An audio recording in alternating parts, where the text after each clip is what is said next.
okay, so I come from the inner city, right? And so it's a lot of people that have guns that don't do any of that, right? So they don't go through the different procedures and you know, get the background checks. So what are we doing in that case? So I agree, people should be responsible, of course, right? You know, keep it locked up, do all the different things, go through the background checks. So then I guess it goes back to the question, well, kind of like what you brought up in regards to, if you take my gun away, right, but the criminal is not going through any type of background check, they're not going through any of that. So how do we protect ourselves? And I know other countries, I mean, people live without guns, right? I mean, that's a real thing. So how do we do it? Because we always go back to talking about the process to go through it, but we're not talking about the other side of it where people don't go through any of that, right? And they will continue to get the guns. So how do we remedy that? Yeah, I guess some input, because there's a lot of agreement, but it breaks down pretty quickly when you talk about specifics. If you ask people, should everyone go through the same type of background check? They all say yes. If you ask them, should people have a right to have guns? They all say yes. And then you get down to the specifics, and there's a lot of disagreement along partisan grounds. Some broad context. So I think one thing is the rate of people dying by guns is lower than it was 40 years ago. The rate of school shootings is about the same of what it's been for the last 4 or 5 decades. I don't think people realize that. And one reason they don't realize that is because of the rise of a mass media, which is every single incident you are flooded with and you hear about. I don't think that's a bad thing. I think that's fine. But it does distort the view that people have on this issue, because you feel like it's much worse than it used to be. And you could just say, well, actually the murder rate was just atrocious in the 1960s and 1970s. But anyone that grew up or lived in cities in the 1960s or 1970s, my father-in-law's from New York City, it was far more dangerous and far worse than it is today, even though we do have more guns nowadays. And then the other issue I just think is the vast majority of these crimes we're talking about are with handguns. So when we have this discussion on how do we we go after assault rifles or whatever that means. I mean, there's some things you can talk about to tighten up there, and there's state policy that we've debated, but that's not the big issue. More than 90% of these killings and what you're talking about are handguns.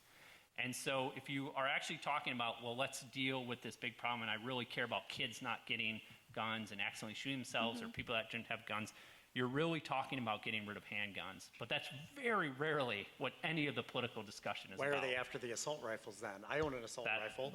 Because we do policy by the most extreme circumstance we can think of. It's not a good thing, and I'm but that is what we do. We exaggerate or we promote the harshest, most horrible thing we can think of, usually a school shooting, and then we're trying to talk about that to apply to this other issue, which is the vast majority problem, which might be gangs using handguns or children accidentally shooting themselves with handguns, where the policy answer is very different for those two things. Yeah. Just a couple of things that Thank you. I have, I guess, a differing opinion on, and it may not really be differing, it's just a different way of looking at it. When you mentioned that gun violence is down, and you were talking about gangs and things like that were happening in New York City, maybe what's happened, though, is it is going in an inverse direction when it's talking about young people.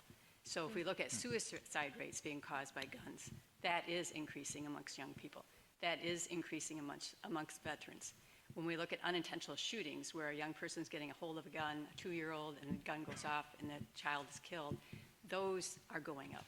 So I think it's real important that when we're talking about and it's always hard to use statistics because statistics can always be interpreted different ways. And so I think it's a real needed point to be sure that we're realizing that what was happening in the 60s was perhaps a different type of gun violence than what's happening today. Yeah.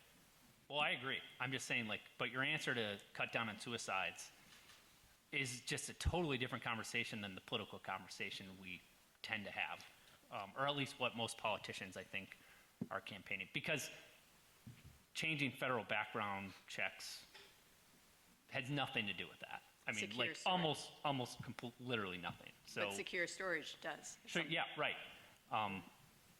Right, and so if we talk about that issue, which Michigan has and has done some things on, And we still have not addressed the criminals. right. We haven't addressed them. I mean, and so that's where I think that when we have this conversation, right, about should we not, that's where a lot of people are saying, okay, what do we do with the people that don't follow the rules? There are people that don't follow the rules, right? And so that is also a part, and I don't think we ever can answer that, right? I mean, how do we answer that? Do we Yeah, answer? I mean, a thought I have is, I mean, from my experience, I'm a pastor, I work at a church, and we have an early care and education wing of the church, and I mean, places of worship, they're targets. That's obviously been a reality in the news and in our country, and so we're aware of that, we're sensitive to that. We actually have a security team, and we do run drills every now and again, and I tell that story just like, you know, there is the human element, and we can put the most perfect laws in place that ever could have possibly existed, and you'll still have the human element, like you're saying, Aaron. Yeah, You will still yeah. have criminals who will go underneath, go around, and acquire a weapon, and they'll do what they want to do with that. And I think it's, you know, kind of connected to the, you know, personal, responsible ownership. I think it's Yeah. like, what do we do as organizations, as schools, as churches, as places of worship? Like, how do we protect the people that God's given to us so that we can, you know, ensure that life continues and no one's hurt and harmed, Yeah. you know? Yeah. John, you were going to say something? Thank you. It's interesting, and I've been fortunate to never been in jail, but but I think it's one of the things I would like to see it just be not a place that is good to go. You know, it's not a great place, but some people it's better than where they are, and you have to fear. So I said you have to fear God's laws, and if you don't believe in a God, then you got to fear man's laws, and you got to have some kind of a fear, or you're going to break laws. I mean, and a lawless isn't what we need. We need to have structure. We need to have, and yes, the mental health is definitely a huge issue. And so when somebody's in jail, if they're there for 2 years, having them there keeps them off the streets. Whether they rehabilitate, hopefully we can get them some help while they're there. And that's a whole nother conversation, right? But they have to Prison want to reform. change. Nobody can change if they don't want to change. You can give them all the resources. Yeah. So I think maybe when they're in jail, less community when they're there and more one-on-one or that kind of help for the people that want it. And if you don't, I don't need you back out in society. We've got rules. This is very simple. Follow the rules and the world is your oyster. If you don't want to follow the rules and you want to hurt people, I have no problem having you in jail, and I don't mind if it's not uncomfortable. Yeah. That's fine with me. The rules, we all got to follow them. Yeah. And again, there's always the side of there's mental health, and that's a discussion that's harder to have when somebody has. But I think one thing that I think we have gotten better at is understanding that some people they think differently, not just have a difference of opinion. They're wired differently, Chemical, and they yeah. need a higher level and a more unique approach. But there's, as you were saying, there's lots of organizations, there's lots of things that we can do to reach out to these people. It's so many layers. We need to that. try. That's the thing. We have to try. That's one of the things I liked about this talk. I was a little nervous, to be honest, to be up here, but You're doing great. but it's We found out he's never been to jail. Yeah. well, That's good. Good job. I put that on my resume. But it's most importantly, we're talking. Yeah. Because if we don't talk, we'll fight. And we need to not fight. We need to find a way to work together. I can be very strong in my opinions, but I'm always willing, and I think I feel it from everybody up here, that while we all have our opinions and our emotional baggage that's been inflicted on us or given by ourselves, we just need to figure out a way to get past that, where we can all just meet in the middle somehow. Have the conversation. We need to talk. We can clap for that. Yes, we can clap for that. Aaron, Yes. could I just add Thank one you, other John. thing? Yeah, please. And I come from an education background, so that's part of where this feeling is coming from. I do believe that the conversation about guns and everything got turned onto schools. And rather than having the conversation as a community, Yeah. the schools were looked at to solve the problem. Yes. So I went through years of, we'll do the training this way this year. Next year, we'll do the training this way. Next year, we'll add this to the school to either these doors, or we'll lock this. These are the new rules that the students have to follow. This is what the students are expected to do when there's an active shooter drill. That all took conversation out of the community. The guns, whether it's a school shooting, whether it's a suicide, the guns come from the community. And we really need to go back, I feel, and have the conversation at that level, Yeah. rather than always saying, well, the school should have been doing a better job. Yeah. Yeah. I agree. It's very unfair to have the schools be the parent. That makes sense. And I think parents need to be stronger. And, I mean, my dad's out there. When I got in Oh, trouble is at he? school. Hi, Dad. Hi, Dad. When I got in trouble at school, I didn't get thrown in jail, but I got But it work felt like when it I was got jail. home. And nowadays, and that's the way it should be. Yeah. You've embarrassed yourself, you've embarrassed your parents, and there's not, that baggage is not being cast upon the kid. Now They're parents not are afraid of going their out parents there, anymore. No, and the parents are going in and trying to protect their kid, and it makes it harder on the teachers, and that's not fair. Because their kid's perfect. Yeah. And I Their think kid's not perfect. Right, but that's, he's being sarcastic. Oh, okay. John's like that. I thought we agreed, Dan, come on. But I think that goes back to what Kathy was saying in regards of community. Like, that's Right. how it was. Like, it was, I remember when I would get in trouble at school, and my mother would literally tell like she told everybody. Yeah. And you know, you go to church, you go to down the street, you go this place, and everybody was reprimanding you all over again. I'm like, my goodness. But I mean, you knew that you were going to be held accountable. That is no Absolutely. longer. That is gone. So I think what you're saying really couples with what Kathy is saying in regards to bringing it back to community, as opposed to these individuals trying to solve everything, or these organizations trying to solve it, and taking it back to the community where we're having these discussions and holding people accountable. You know, and you know, just kind of like what you were talking about in regards to, you know, people being making these decisions and going to prison. You know, we understand. I watch crime shows all the time, right? And I love to watch them, and the documentaries and all these things. And we know that over time, there's so many layers to that, right? Where people have different experiences and different things, the traumas that take place that form them. They create these people, and sometimes, and I want to circle back, it's from these parents that have these children that don't know how to be parents, and then they create traumatic experiences for the children, and then the children grow up to be monsters, right? So that's going back to what we were talking about earlier in regards to, you know, should they bring them into the world? I don't know.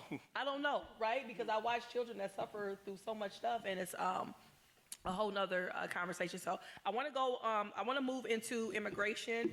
I know we're not going to get to all our topics today. We never do, but this is so fun because, I mean, you could talk about these things for hours, right? So immigration.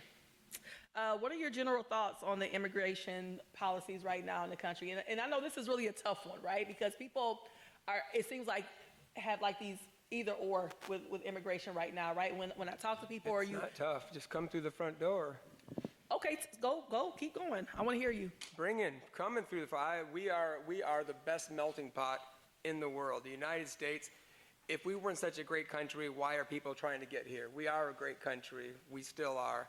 We're not perfect in everything, never gonna be. But I love that people want to come to our country. Our flag is very uniting. We are a people that need to come in.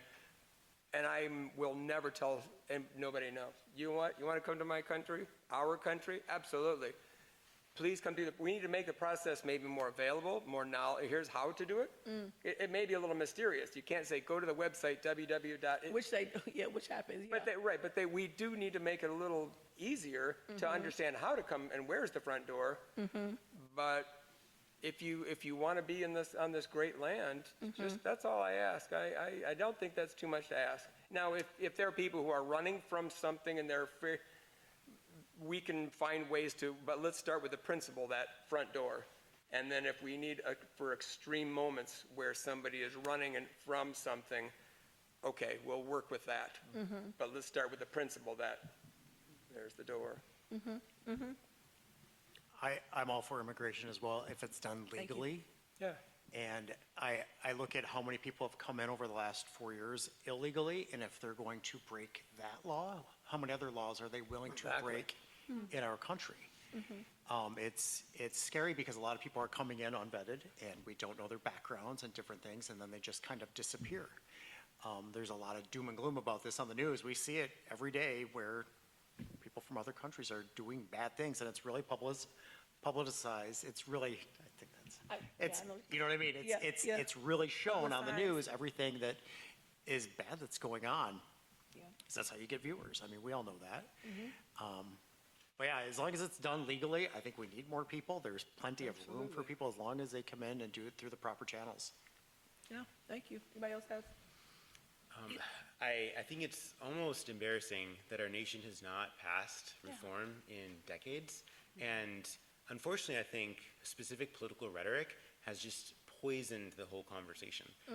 I think, the Biden policy of really opening things up widely to the point of really having no control of a lot of situations at the border was a reaction to, understandably, Trump's very heated, almost demonizing rhetoric. And if we look back to what this requires, not a lot of people know this, but back around 2013, there was a great compromise in the Senate under Obama's administration. Marco Rubio, Chuck Schumer, John McCain, they were all part of this conversation.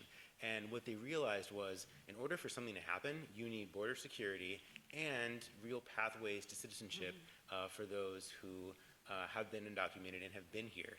And it actually passed the Senate with a huge bipartisan margin. And it got to the House for a vote.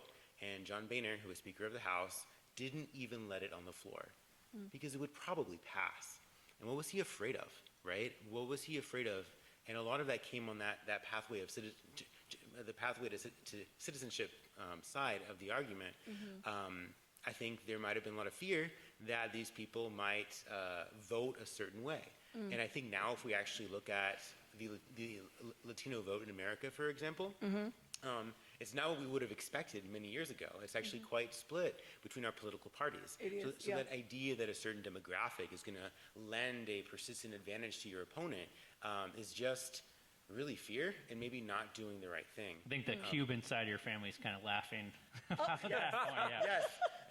Actually, I have a Cuban-American family, and most of them are voting very differently from me. But anyway. But I don't think if we don't have a border, we don't have a country, and I don't think Yes. that's being demonized by anybody or sensationalized. I think, again, it's very easy to fraction and find all these ways to make it complicated. It's not complicated. We have a border, and let's at least make sure that we have a border, and then we can deal with anybody who wants to come across.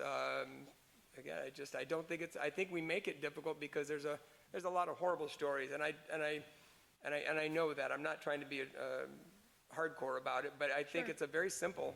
Again, if you don't have a border, you don't have a country. We need to know who we are and where we are. And I don't see any problem with protecting that. And Well, with open borders, you have the drugs come in and the sex trafficking and every Absolutely. bad thing that goes along with it. There just needs to be a policy on how to do it.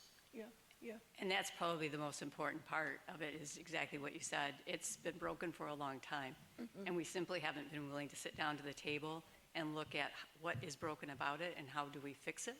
And again, have it be a collaborative effort, so it satisfies all parties, but we have to solve it. It's not going to go away. Obviously, we realize that. Yeah. Aaron didn't know this about me, but I have a family member who has had to go through the immigration process. It is not easy. It is not inexpensive. And it is very easy to lose it. So just because this family member is a member of a family that's U.S. citizens does not make that person a U.S. citizen. And so I think that's the piece that many people have been surprised when we've told that story.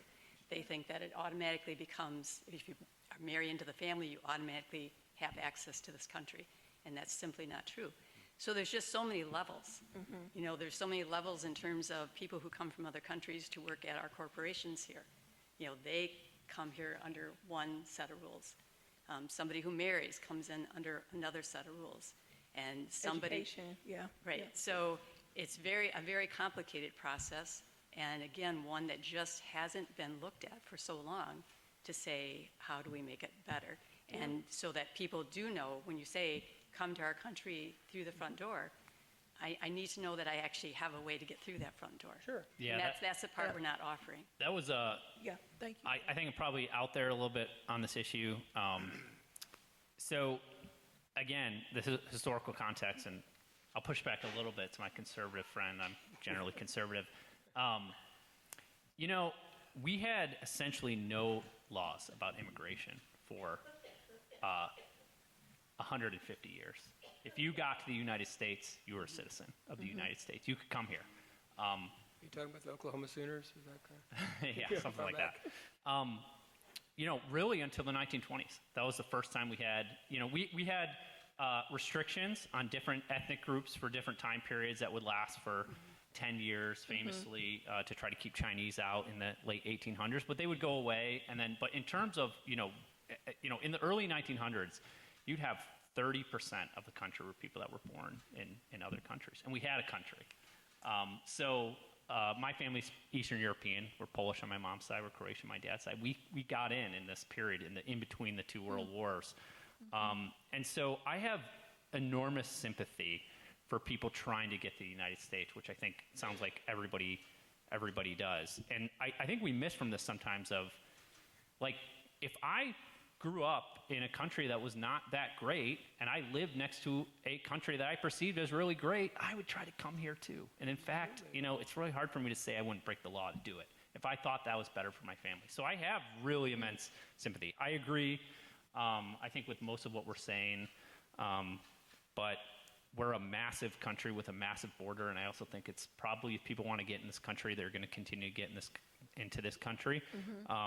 And we should talk about what to do with that. But my focus is probably more on the end of, let's find ways to make it easier for people to become citizens. We have millions of people that want to become citizens, and we have lots of people in this community, and we should give them that opportunity and make it much, much easier for them to not just become citizens, but do it quickly. I have good friends here in Midland, neighbors. They've been trying to be citizens for 9 years now. They're college educated. They've worked here this whole time. It should not take them 9 years to be a citizen here. They love America just as much as I do. Yeah. And I think, you know, we need to do a lot more and get the consensus on how do we allow people to become citizens a lot quicker. I appreciate that perspective, and I really appreciate what you said in regards to that if I wanted something bad enough to, you know, have a better quality of life for my family, I would do it. I just think back, even a few years ago during the pandemic, when, like, you remember the toilet paper fiasco, where, like, you see videos and TikToks of people Yeah. literally fighting in the aisle over toilet paper. Is this where you were in one of those videos? No, I or- wasn't. No, I wasn't. But I remember thinking, wow, Yeah. we are literally I mean, you saw, like, older people fight. I mean, people were going crazy over toilet paper. And I thought, if someone would do that over toilet paper, quite naturally they would risk their lives for something a little bit more Right. extreme, right?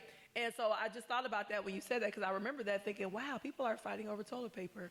I mean, when people used to not use toilet paper, you use, like, rags, or, you know, there were other options, and people it was really interesting. So I agree with you. I think that people will go to all different measures. And I guess, too, you know, in watching it, so I've been watching a lot of, like, you know, YouTube videos of people that are, you know, kind of like journalists, you know, that are going into these different areas, especially in the inner city, right? Because, like, okay, so when you talk about inner city politics, sometimes it's a little different than other cities, right, in my opinion.